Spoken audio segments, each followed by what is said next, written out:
That's how long the next phase took.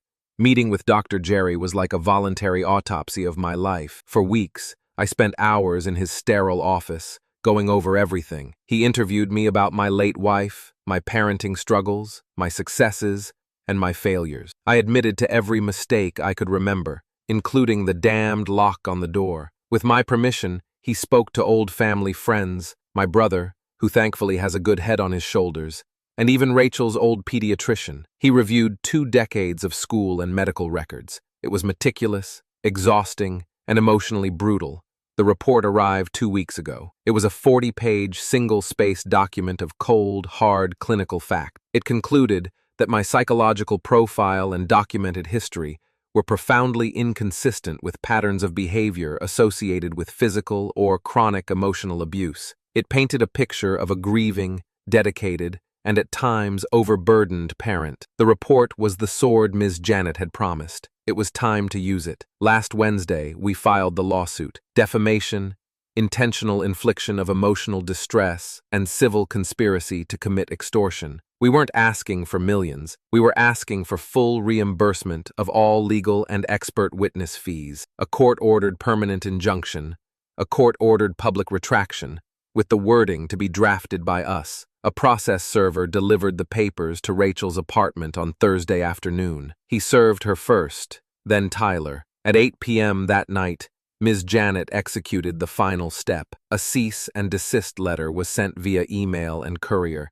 It referenced the lawsuit and listed every defamatory post and comment. The final paragraph was the hammer blow. You are hereby demanded to permanently delete any and all defamatory content by 6 a.m. tomorrow morning. Should the content not be removed, we will be filing for an emergency injunction and adding a claim for additional punitive damages for every hour the content remains active. I didn't sleep. I sat in my dark kitchen, the laptop open, refreshing her Instagram page every 10 minutes. The post stayed up. 4 a.m., 5 a.m., 5:30 a.m. My heart hammered in my chest. At 5:45 a.m., I refreshed again. Her entire account was gone, wiped clean. At 6:15 a.m., my phone rang from a blocked number. It was Rachel, sobbing hysterically. "You're suing me. You're suing your own daughter. You're ruining my life." The sound was a mixture of panic, rage, and pure, pathetic disbelief. The entitled queen had been checkmated,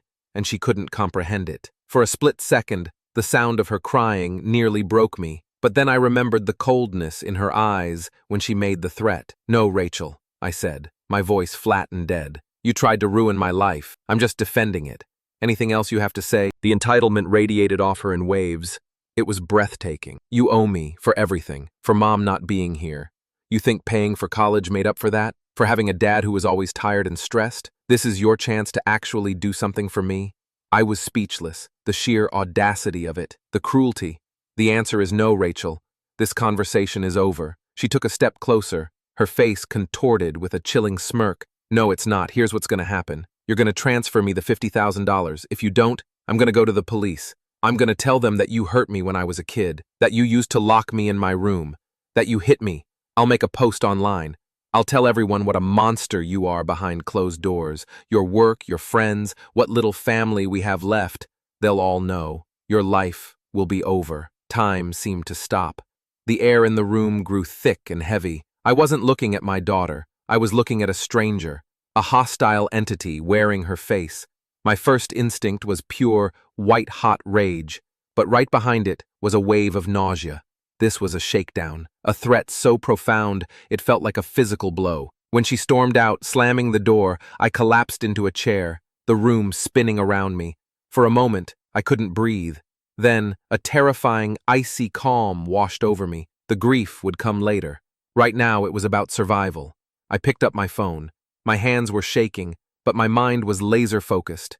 I had to get it in writing. It was a gamble, but I was counting on her arrogance, her rage. People that angry are sloppy, me, and wash just my phone. "Just to be perfectly clear, are you threatening to falsely accuse me of child abuse if I don't give you $50,000? It felt like an eternity, but a minute later, my phone buzzed. "Rachel, don't try to be smart. You heard me. You have until the 30th. You're leaving me no choice." I saved a screenshot. Then I saved it again to the cloud and emailed it to myself. I felt a profound sense of loss, like a part of my life had been amputated without anesthetic. The daughter I raised was gone. In her place was this thing, and it had just declared war. I'm not a hero. I'm a logistics manager.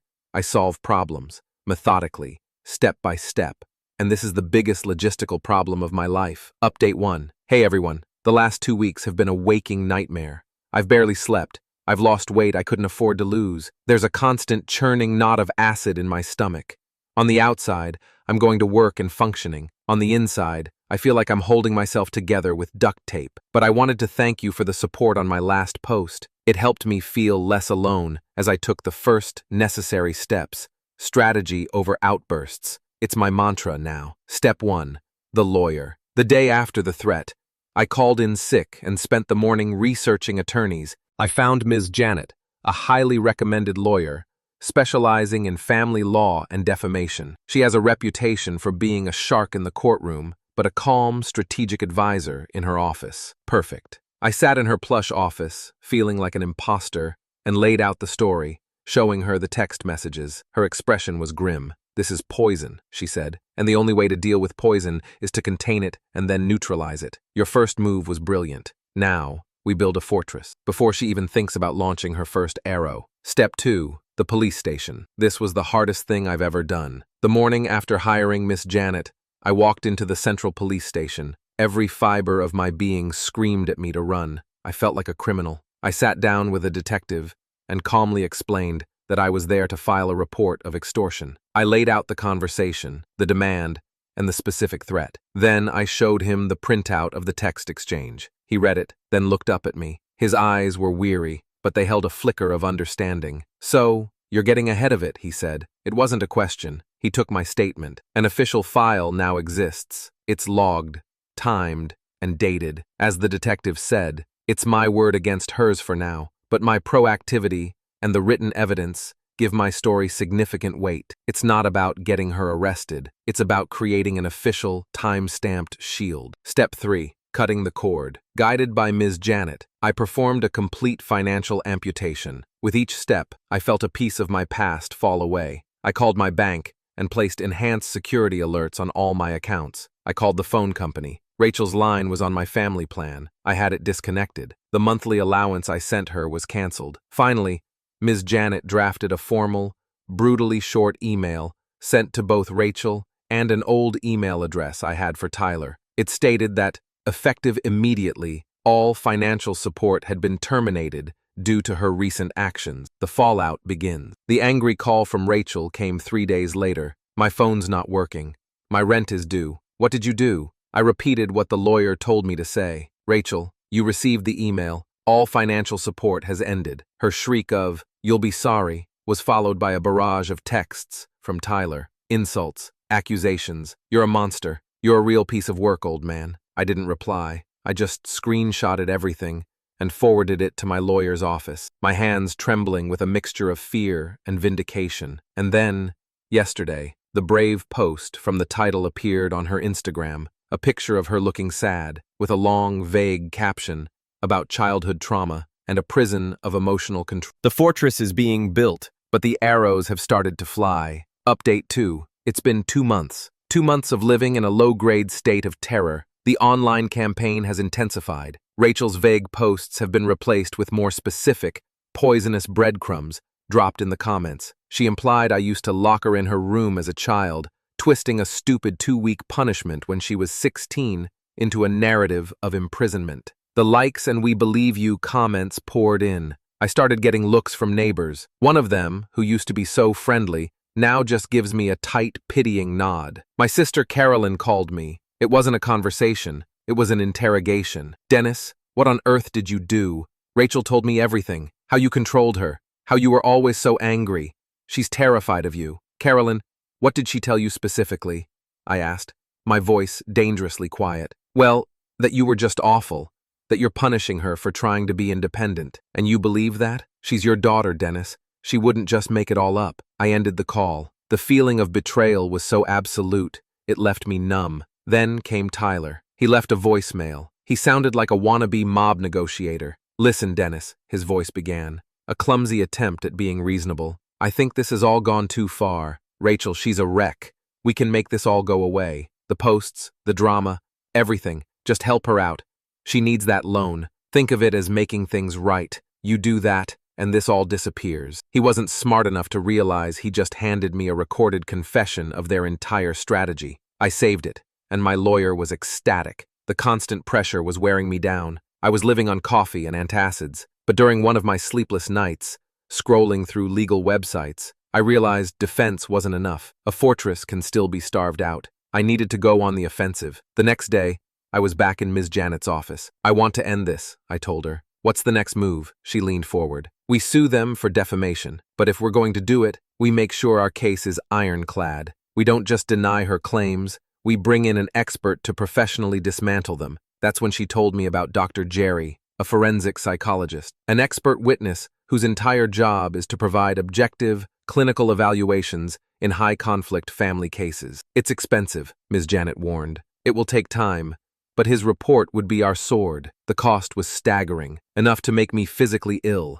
It would chew up a huge chunk of my savings. But what was the alternative? Live the rest of my life looking over my shoulder, branded as an abuser by my own child? Hire him, I said. Update 3. It's been a long, quiet, and agonizing that you're punishing her for trying to be independent. And you believe that? She's your daughter, Dennis. She wouldn't just make it all up. I ended the call. The feeling of betrayal was so absolute, it left me numb. Then came Tyler. He left a voicemail. He sounded like a wannabe mob negotiator. Listen, Dennis, his voice began, a clumsy attempt at being reasonable. I think this has all gone too far. Rachel, she's a wreck. We can make this all go away. The posts, the drama, everything. Just help her out. She needs that loan. Think of it as making things right. You do that, and this all disappears. He wasn't smart enough to realize he just handed me a recorded confession of their entire strategy. I saved it, and my lawyer was ecstatic. The constant pressure was wearing me down. I was living on coffee and antacids, but during one of my sleepless nights, scrolling through legal websites, I realized defense wasn't enough. A fortress can still be starved out. I needed to go on the offensive. The next day, I was back in Ms. Janet's office. I want to end this, I told her. What's the next move?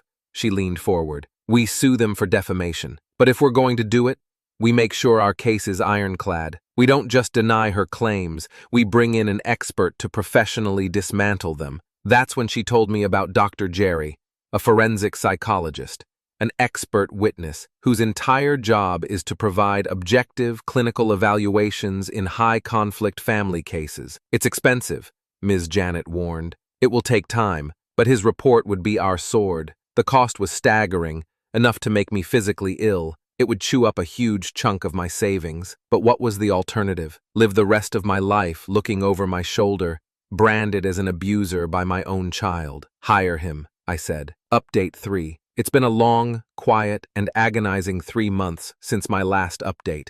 Update 3, and finally, the dam broke. I sat there at my kitchen table and cried until the sun came up. Update 359. However, the transform this one. Guide to Stato about mine. Final update. It's been a full year since my life was turned upside down. The legal system moves at a glacial pace, but the gears have finally ground to a halt. I wanted to post one final update to close this chapter. The lawsuit terrified them. Their response was a clumsy, pathetic scramble. Tyler's lawyer claimed he was just a concerned boyfriend. We sent back the voicemail. They folded. Rachel's lawyer saw our evidence, the police report, the texts, the voicemail, and the 40-page sword from Dr. Jerry, and knew he had an unwinnable case. He pushed them to settle. The fallout, a detailed accounting. The consequences were not cinematic. The final bill, after a year of work, came to $42,000. They had to agree to a wage garnishment plan. Tyler is now working full-time as a stalker at a grocery distribution center. Rachel works in a call center. A huge chunk of their income will be coming to me for years. She had to post the retraction. Miss Janet's legal poetry was pinned to Rachel's new barren Instagram profile for 90 days. I, Rachel, last name, retract and apologize for all false and defamatory statements I made online regarding my father, Dennis Lassen. My claims of abuse, mistreatment, and psychological control were untrue. The permanent injunction was granted by the court. They can never mention me publicly again. The social and family consequences.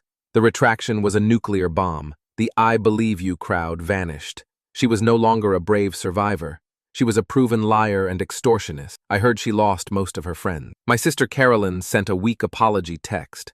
I deleted it without responding. Some betrayals don't deserve a reply. Rachel and Tyler, they broke up about 4 months ago. The debt, the humiliation, and the sheer ugliness of what they did apparently destroyed whatever they had. Tyler is gone. Rachel is living with roommates, buried in debt she incurred trying to ruin me. Where I am now, I won. But it doesn't feel like a victory. When you have a cancer, you cut it out. You endure the surgery and the chemo to survive. You are left scarred, but you are alive. Rachel was the cancer. I am left with a scar that covers half my life. I don't hate her. I feel nothing for her now, but a vast, empty space where a daughter used to be. I am in therapy, learning to deal with the grief and the PTSD from it all.